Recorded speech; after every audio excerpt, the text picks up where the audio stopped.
presse bi man j'ai toujours plaidé pour la presse de la Médina parce que vraiment ay jàmbaar lañu man dama leen di gërëm di leen sargal saa su ne mais gis naa keroog maire lu mu tontu te mu wax dëgg si nomenclature si responsabilité maire yi dafa naa aide à la presse bokku si waaye comme ni may wax rek boo jëlee code général des collectivités territoriales dafa am li may wax benn disposition générique c'est-à-dire que dafa yaatal lu bëri dafa ni monsieur le maire moom lépp loo xam ni day indi bonheur day indi épanouissement population daf si war a dox parce que loolu mooy tax man yenn saa du ma d'accord ak maire yi bu ñuy wax naan dafa am ay compétences transférées yooyu pour man maire lépp loo xam ne dafay indi épanouissement population daf si war a dugg mais li mu wax dëgg la en réalité c'est un problème de moyen parce que xam naa ni bu amoon moyen vraiment yéen na lu ne mais loolu il faut ñu liggéey ko yéen aussi ngeen organiser wu. yéen aussi ngeen non di loolu ça il faut ñu organiser wu ñoom il faut ñu organiser wu parce que comme dañ ko def métier di si liggéey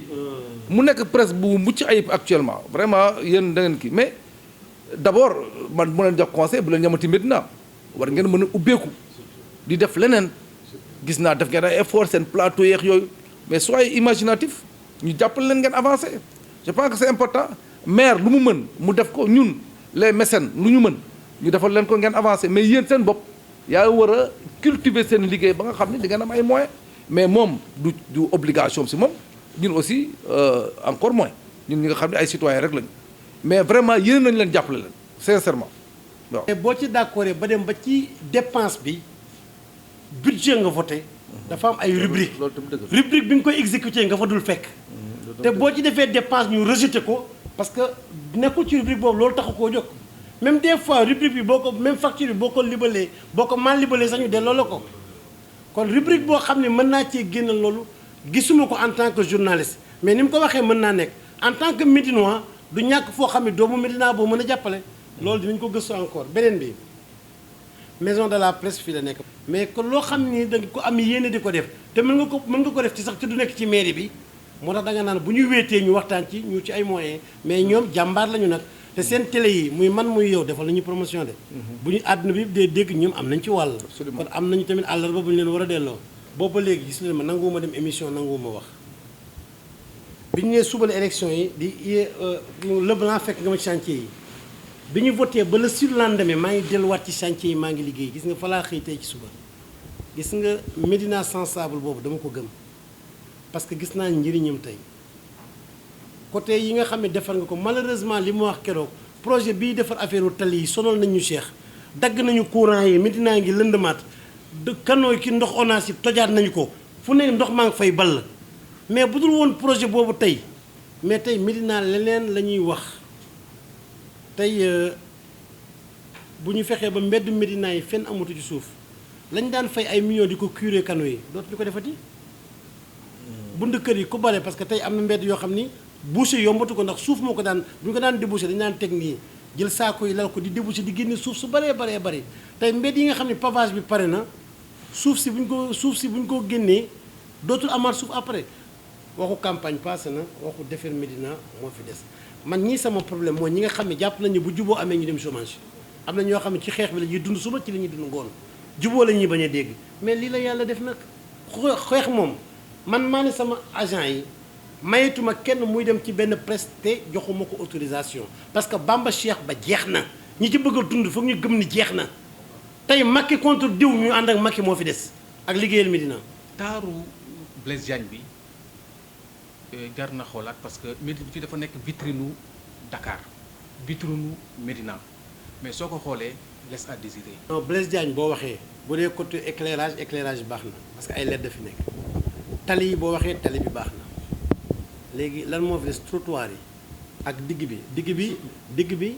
defoon nañu pavé ba bàyyi fa ay genre kii ay 1 mètre 2 mètres yoo xam ni dañ ci war a teg ay fleurs mais loolu pour mën a nekk ONAS moo ñaan ñu may ko muy parce que boo xasee ba tëj ko complètement ONAS du liggéey bi mu war a def ci suuf du ko mën a def moo tax ñu bàyyi ONAS côté bu ne ñu bàyyi ko fu mu mën a jaar dugg curé ko ba lépp dañ ñu tëj ko complètement nag fleurir ko te élection bu jege see lu bari looy def dañ naan élection bee tax mais ONAS la ñuy xaar mu pare bu paree chantier yi nekk fii ci kanam pare aussi n'est-ce pas ñu defal ko mu nekk mbedd mu rafet a rafet tamit projet marché Tilène bi day régler problème mu Blaise Diagne bi man tabaxuñu marché bi pour ay clients yu bees man dama contre cantinisation école bi ñu koy def fii la ma fekk bi ñuy cantiniser école yi jamonoy amee jën fii la ma fekk commerçant yi joxe 250 000 bu ñu fayee 6 000 4 000 bi war a ñëw ci mairie bi 2 000 bi dem ci inspection bi ñu koy waxtaanee fii la ma fekk mais tey jii bu ñu yàlla dimbalee tey marché Tilène 4 pavillons lañu ko war a tabax pavillon bu nekk 4 étages la option bu njëkk bi du indi ku bees option bu njëkk bi mooy d'abord ñi nekkoon ci biir marché bi ku ne amaat cantine deuxième option bi ñu jël mooy ñi nekkoon ci trottoir bi ñu libéré cantine école yi mu nekk école simple ñoom ñu yéeg ci biir nekk ci biir bu demee ba des nag ñu ubbi ko jox ko waa Médina bu waa Médina demee ba bëggatuñu ñu soog koy ubbil ñeneen loolu dinañu permettre kër yi wër marché bi daal di set rafetaat amaat valeur Blaise Diagne bi bu amatul cantine amatul commerce ay cocotiers yu rafet nga ciy gis day mel ni Maroc boo demee Agadir mbaa feneen lu rafet nga ciy gis kon jàpp leen ni bu marché bi paree xar kanamu Blaise Diagne bi yëpp ay soppi ko. ok bon gis la dafa jafe donc damay proposé waat yenn question Mour Diop dañ ci dégg nga am ci projet ñu dem ma dem fan yi ci waa école bi ñu war a déplacé muy waa Soumbédioune yi ñu ne leen fa dig tamit au finish lan yow en tant que maire nga am fa projet lan mooy projet final bi. ñoom informé woon nañ ma ni dañu am ay projets yu ñuy def nangam nii li ñu koy compenser mais tooguma ñu toog te signé wu ma fenn mais bi président waxee waxi président décret la li président aju ni waxagu ci dara yëgagu ko kon nañ tënku ci loolu parce que jotaguma kayit bu officiel ba wala lu ma signé wala lu engagé Médina kon boog fa laa mën a yem seen Médina nag mooy foo xam ne boo yéexee wax sax ñu waxal la boo gisee sama wax bareetul saa yoo waxee ba pare ñu woo Arona ni ko Bamba nee na li la ci sa xalaat diw nee na dañuy équilibré yeneen wax judduwaat ci moo tax wax ji laa wàññi fi ñu toll nii man waxuma ca lenn dégg naa suma jun nangam mais man de signé guma autorisation de démolition signé guma autorisation de construction kon statu quo déet mënaguñ ci génne loxoom jotante naa moom léegi téléphone moom mu ni léegi waa UCG nañ ko jàppale mu bay parce que dañ koo fay lam ca defoon yëpp tey bu ci génnee loxoom ñooy perte Thierno lam ca war a def ba mu jeex ba joxe caabi ji jot na ko ba pare jot na 200 millions kon tey bu fi yemee fii moom mooy gagné ñun ñooy perte tey dañ koy obligé mu gaawal terrain bi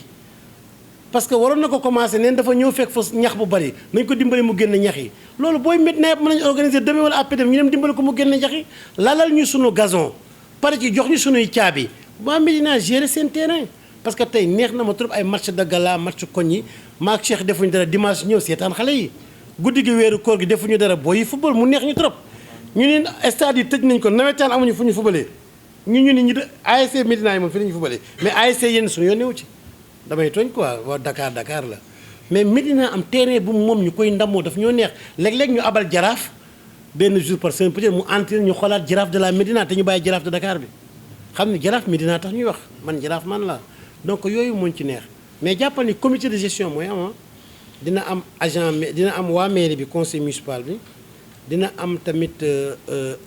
jeunesse su Médina bi ñu leen fa teewal mais du bëri 4-5 personnes ndax bu bëri day métti comme ça léegi stade bi ñu delloo ko waa Médina complètement CDC mën ngaa signé ak moom contrat bu agent am yi di fubal nga luy leen ñu lay fay par année loolu dina mën a jël exemple laa joxe parce que foog nga jël ay jardinier foog nga jël ay gardien foog ngay fay courant bi foog ngay fay ndox mi kon dafay laaj koom gu ndaw gu ko accompagner. monsieur le maire rue 25 bi boo jëlee ci Blaise Diagne bi jëm ci rue 22 bi jëm ci 20 bi précisément dafa nekk problème soo jógee ci 20 bi jëm ci 18 bi foofu communauté guinéenne bi nga xam ne dañuy tukki tous les jours dañuy jël ci kaw tali bi ñii duñu am fu ñu jaar en tant que maire doo fa doxantu nga xool nan la ngay jooyante loolu. xanaa yaakaar naa gis nga ma fa am maintes reprises dem naa fa am maintes reprises c'est-à-dire lañ ñu diggoon champ de course la ñu état bi joxagul. awsa yi ak ñoom dañoo ne bu ñuy recaser champ de course am na espace bu ñu leen réservé loon mais dañu amoon problème ak ministère bi ndax man maa mënul nangu maire yi nga xam ne compétence su maire yi la même acte 3 bi dañu ne ville da ciy génne loxoom communes yi ñoom ñoo koy gérer ñu dem ba tool ci comité de gestion bi ministre bi mooy président comité de gestion bi maire mooy vice président Maguette président nee na dina régler loolu mais je pense que bu ñu ko réglé léegi côté bi des champs de course lépp luy encombrement cordonnier yeeg yëpp mën nañu fa dem menuisier yi aussi ak yi nekk Guy Mariama neexul metti na léeg-léeg ma jot ay plainte de population bi ni menuisier yi nelawuñu wala ñu ngi soj ñu ngi nangam mais yaakaar naa ñu ngi ci wut ay kii ñu ngi ciy wut ay pexe c'est-à-dire mbir mi du doole ay doomu Médina lañu parce que boo xoolee waa quartier ba la waa koñ ba la kon yaakaar naa ni nañ ñu mayaat tuuti rek ñu ngi wut ay pexe pour seet fu ñu recaser menuisier yooyu mécaniciens yi nag moom awma seen solution président neen dañu yóbbu Diamniadio mais li nga xam ne moom mënatul nekk mooy garage yu mécanique ci kaw tali bi loolu moom bu tali yi paree dafay deñ mais menuisier yi ñu ngi leen di wutal pexe ndax bokkuñu ci plan bi nga xam ne moom ñoom la président di yóbbu Diamniadio mécanicien la ñu wax mais menuisier yi nañu wut pexe fu ñu nekk foo xam ne duñu encombré mbedd mi civil du régler problème civil bu njëkk ba sama agent yi dem nañu police à maintes reprises dañuy dem xeex fa ak ña fa ne ñooñu njëkk leen a porter plainte ñu téye sama agent bi te pourtant Médina lay défendre après ñu commissaire comprendre loolu ni civil du régler problème civil police mooy régler problème civil entre deux civils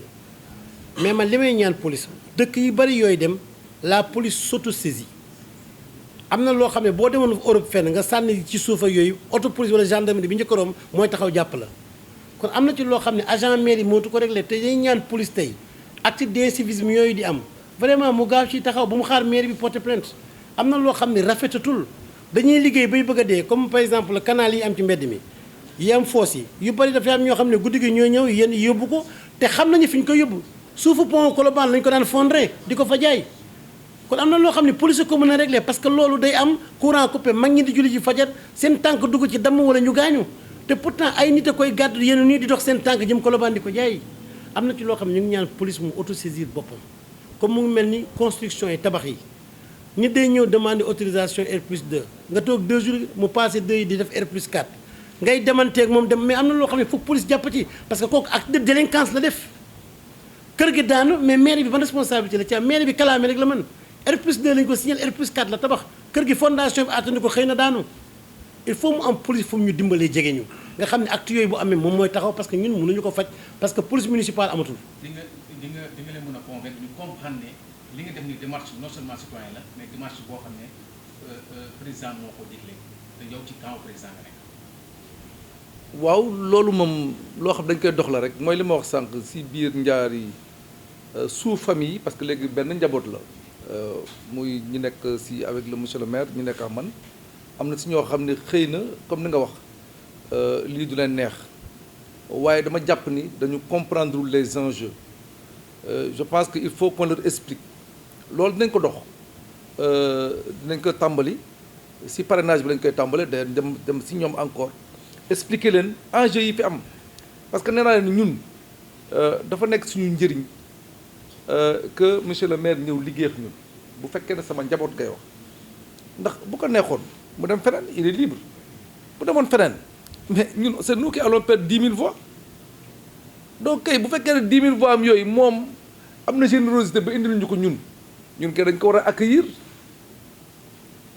loolu mooy dëgg donc loolu il faut que militants yëpp comprendre ko donc dinañ dem waxtaan ak ñoom mais dafa am leen lu si rax xam nga loolu mënoon na nekk des alliances politiques mais dafa naa li ñuy waxtaan suñu biir ma waxtaan ko xale yi fii am na si ay xale yoo xam ne xëy na am na ñëw sama bureau ñu toog ñu waxtaan am ñoo xam ne xëy na mere woon naa leen trop sax man mii waaye ba ñu waxee expliquer da ngay jàpp ni xëy na culture politique boobu la ñu amagul rek nit ñi jàpp nañu bu politique amee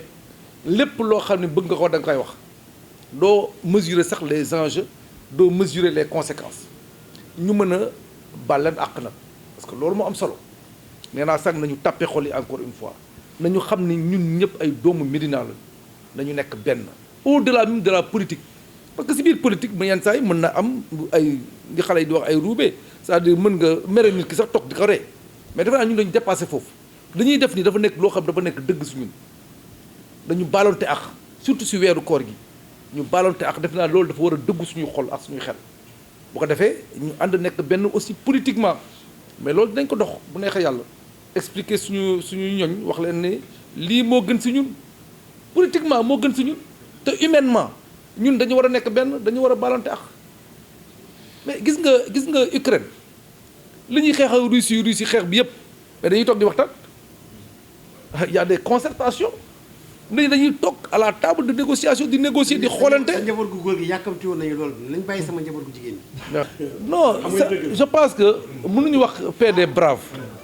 xam nga PD brave dafa am signification si nasaraan ñun je pense que li ñuy wut mooy la paix des cœurs c'est-à-dire que nit ñi delloo si xel yi ñu nekkaat benn liggéey bu dee politique wax naa ko sànq lii moo gën si ñun parce que nag encore une fois mais Bamba mi daf ñu gañe ñu bëgg ko ñu bañ ko mu neex ñu mu naqaruñu moo ñu gañe tey bu ko neexoon mu nekk un arbitre parce que ay 10 000 voix am ak ñoo ko soxla ñu bëree ko soxla ak ñoo ko soxla mais mu ne moom tànn na président Macky Sall ñëw na si président Macky Sall mu ne moom tànn na Cheikh Ba ñëw na liggéey ak moom mais ñun politiquement laa ko de d'abord dañ si war a kontaan ku si kontaanul yow dafa politique da ngay kii rek mais politique ko bu loolu wéyee xol yi comme ñun toog nañu waxtaan suñu biir au-delà même de la politique ñu waxante li nekk suñu biir ñu waxante dëgg nga ndax moom ñu tëju c'est pas la première fois ñu gisante de yàlla ñu koy door a yëg xëy na wala yàlla ñu koy mais gisante nañu au moins 3 ou 4 fois tey la ñu décidé wax ak yéen mais waxtaan nañu lu bëri waxtaan nañ ko lu profond donc bu ñu demee ba loolu am sama diggante ak moom ak li ñuy waxante yëpp balax moom donc nga xam ni koy ñëpp war nañu mën topp bu fekkee ne njëriñu Cheikh Ba moo leen itteel ak njëriñu Bamba Fall ak njëriñu Médina ak njëriñu Dakar ak njëriñu Sénégal. tontu bi li gën a gàtt mooy man awma militant bu ma bàyyi ci diggante bi li la koy wax une semaine 5000 parrain ngi nii te 9000 voix 9000 ak quelque la awma ku ma bàyyi yeneen camps yi ñooy wax di waxaat ndax arrangé wu leen man awma une base politique une base affective laa yor pour mu leer ci bopp ñu xamul Idrissa Seck base politique la yor moom Moussa man samay militant Bamba Fall lañu du ñu militant PS du ñu militant APR man samay militant la suba su ma leen ni woon Lamine mii la ñu ne Lamine la militant boobu laa yor kon ñii wax naan ñun waa Médina ne Bamba waxuñu woon ni non Bamba waxu leen woon ni su ma gañee mais damay xeex ak Macky Sall élection locale lañ demoon de ñu ne fal leen ma defar dëkk bi wan leen li ma jot a liggéey ak li ma bëgg a liggéey ci lañ ma fale woon mais kon lu ci yoonu Macky Sall ci élection locale tudduñu Macky Sall Bamba ak Cheikh Ba lañ nga doon dégg kon tey élection locale lan la ñu waxante woon dañul liggéey dinaa leen liggéeyal Médina far yàlla nag président ni ma maag sama waa kër dañu la gën a jàppale gën a liggéeyal Médina mais liggéey Médina rek a taxoon ñu dem élection locale ki ma votel ma nekk maire woteel ma nekk maire pour ma xeex ak Macky Sall dafa ma voté ma nekk maire pour ma liggéeyal ko Médina kon yoonu Macky Sall nekkul ci élection locale bi li ma diggee woon nag ñoom pour ñu liggéey Médina la loolu dara du ci deñ xam nga kañ la doon garaaw ma ne démissionné naa maire bi jox naa ko Cheikh Ba bu mënoon a nekk loolu ci la ñu waroon a mer mais la ma leen diggoon maa ngi ci ba léegi ña ngeen faloon ñu ngi fi ba léegi kenn démissionné wul dem APR waaye pour liggéey réew mi Macky lañ ciy àndal ndax ñee bëgg a tuñ ñi ku ci mer nag dafa am leneen loo bëgg a régler mais du lii nga war a mer. li xew CATB loolu junjoñ naa ko au lendemain de l'élection dama ni nit booy dem ci ay jongante ñu gañe la da ngay def taxaw seetlu ab mouvement bu demee ci élection perte jaadu na ñu xoolaat dan moo gàllankooroon process bi ba egsi fi nga bëggoon egsi man loolu laa wax au lendemain de la campagne waaye ci biir campagne dama taxaw aussi seetlu benn phénomène bu doy waar bu am beaucoup de jeunes dañu créer ay association ko defee donc association yi bi ñu commencé bëri mais man mu xaw ma tiital parce que xam nga quand ça va dans tous les sens loolu baaxul après day am ay pertes man ni léegi nañ leen boole def leen fédération des jeunes tous les jeunes yi nga xam ni dañu àndoon ak man ci biir campagne bi ñu def leen fédération du dara dul association bi plus association bi du leneen loolu lañ def mu nekk organisation boo xam ni daf ñuy dimbali ndax tey jeunes yi bi ñuy inscrire seen association on a déjà presque 2000 à 3000 personnes ci jeunes yi donc ñooñu déjà xam nga nu mu tudd parrainage yomb na président association boo jox moom bu amee 20 30 50 ñu la ko indil suba tey su guddi mu indil la ko xam liggéey bi day yomb parce que mbir mi yëpp affaire organisation donc loolu moo indi fédération bi mais nag ni ko maire waxee xëy na moom xalaat na am benn mouvement mais ñun aussi loolu wax nañ ko CATB dañ koy xoolaat. CATB lu muy tekki. cellule d'appui pour le triomphe de Bamba. waaw finalement loolu la def finalement ci bu dégg ngeen wax ji donc. non booy yëpp ko wax CATB mooy cellule d'appui au triomphe de Bamba. waaw d'accord voilà léegi dafa naa ñoom loolu la ñu def mais dans tous les cas CATB si boppam il faut ñu xoolaat structure yi yaatal ko ñi nga xam ne dañu bëgg a ñëw ànd ak ñun fekk fi nag ay jàmbaar yoo xam dañ fi liggéey boobu ba léegi waaye ñoom defe naa dans leur écrasante majorité amoon na ay coow wax nga dëgg mais dans leur écrasante majorité nangu nañu ne war nañu ubbeeku xoolaat CATB tur bi sax xëy na ñu changé ko. créer mouvement bu bees. defe naa loolu du nekk sax mouvement bu bees parce que nit ñi fa nekkoon ñoo fiy nekk nee naa la am na ñoo xam ne ay jàmbaar lañu ñu ngi fi woon boobu ba léegi di liggéey donc ñooñu dafa am ñu ne ñoo leen fekk sax ñu xool bu ñu ubbee ñu xool ndax CATB bi day continuer tur bi wala dañ koy changé loolu rek moo fi am. dernier appel bi mooy sur le parrainage may lancer un appel vraiment à tous les Médinois ñu amaat suñu confiance parce que dans leur écrasante majorité Manax Bamba mii la ñu amoon confiance ci biir campagne loolu nañ ko wëy xam ni on va les défendre partout gis ngeen monsieur le maire keroog ak surtout les jeunes mën nañu remercier aussi di féliciter tous les jeunes qui ont participé au Jokko gis ngeen ñoom ñëpp avec le maire ni ñu défendre la Médina. Médina rek moo leen itteel du leneen donc ñu xam ne ñun ñii li ñu yëkkati mooy Médina du leneen nañ ñu parrainer ñu woon président de la République que la Médina est encore derrière nous et que sur les législatives dinañ ko jox benn résultat boo xam ne sax xëy na dina weesu njortam. voilà loolu moo doon dernier appel dinañ commencé nag monsieur le maire commencé na mais da koy continuer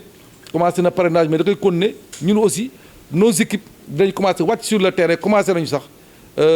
may wax ni Mame Madiagne Niang moom la ñu nommé moom mooy coordonner cette activité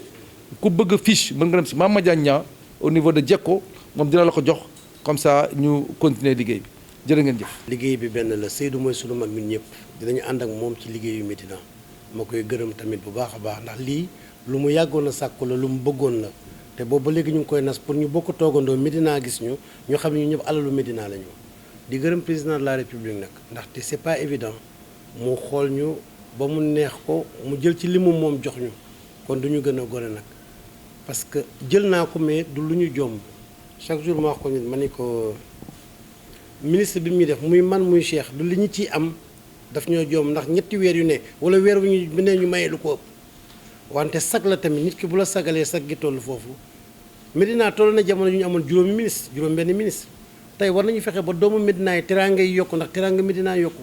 ñu bëgg ko ci Cheikh bëgg ko ci keneen bëgg ko ci keneen bëgg ko ci keneen ba ci jigéen ñi kon tey képp koo xam ne yaa ngi woon Benno Bokk Yaakaar yaa ngi woon ci Cheikh Ba yaa ngi woon ci Seydou yaa ngi woon ci Bamba wala Sané mbaa keneen na ñëpp dajaloo ñu ànd liggéey Médina mooy féliciter jeunes yi keroog ci jokkoo bi keroog parce que j'ai vu des jeunes de la Médina très déterminés des jeunes de la Médina yoo xam ne ils ont défendu les couleurs de la Médina problème Médina yi ñu génn ko demander président mu ci solution j'ai été vraiment fier de ma jeunesse cette jeunesse médinoise est à encourager et à féliciter yaakaar naa ni ci kanam dinañu damay bañ ñu ne campagne bee tax mais bu campagne bi jeexee dinañ def chaque 3 mois bu ne Cheikh ñun autorités yi nekk ci Médina yi boobu duñ maag yow kese ak ñi fi am responsabilité yëpp Sidi Sam ak ñëpp ñu def ay audience yoo xam ne ci mbedd mi lay nekk dajeeg waa quartier yi di waxtaan ak ñoom di xoolandoog ñoom problème yi yaakaar naa ne ci foofu la ñu jëm parce que dootuñu nangu audience yëpp nekk bureau il faut ñu ni ko président wutee façon am di ko def sur le plan médiatique mais ñun chaque 3 mois ñu wàcc benn quartier boobu ay ñu déglu waa quartier bi ñu wax ñu yendoog ñoom tontu waa quartier boobu xam problème yi parce que enjeu politique bi dañ na politique ñun boo ñu ci génnee ñun ñii enjeu ba dañ na kon tey Médina rek a fi des te dafa am lu ñu dul mayeeti nit saaga Cheikh Ba làqatu ci gannaaw Bamba wala saaga Bamba làqatu ci gannaaw Cheikh Ba day deñ damay dégg ay nit ñuy def émission naan way ba ma jógee ci Bamba ci Cheikh Ba laa jëm non benn la boo jëmee ci Cheikh Ba tamit macha allah génnoo kër gi kër Macky Sall la point kon yaakaar naa ni kooku dootul enjeu bu ko nit ñi xamee noonu mieux vaut problème lu mu métti métti nga ñëw dis ñu ko ñu xool luñ ci mën te xam ne chantage politique duñu ci dox chantage politique moo gën a bon bu deful lii ma def lii boo ko deful keneen dina ko def mais damaa bëgg ñu xam ni Macky Sall de ñun ñoo ko amel ndax effort yi mu def fan yi damaa waxagul de ndaxte dafay ñëw ñi ma booleel pour ñu jàppale Médina yëpp mënoon na ko cee bañ a fekk ndax ñun lebaluñ ko xanaa waa këram kon ñun de loolu rek laa Médina rek laa dese ku ni bii mooy sama dernier mandat wutatoo lenn ku lakk carte électeur am du la wàññi lu bari parce que yow wutatoo élection bu ñu lay fal mais jaadu na tey ki la defal teraanga boobu ba nga mën a taxawal Médina nga delloo ko njukkal li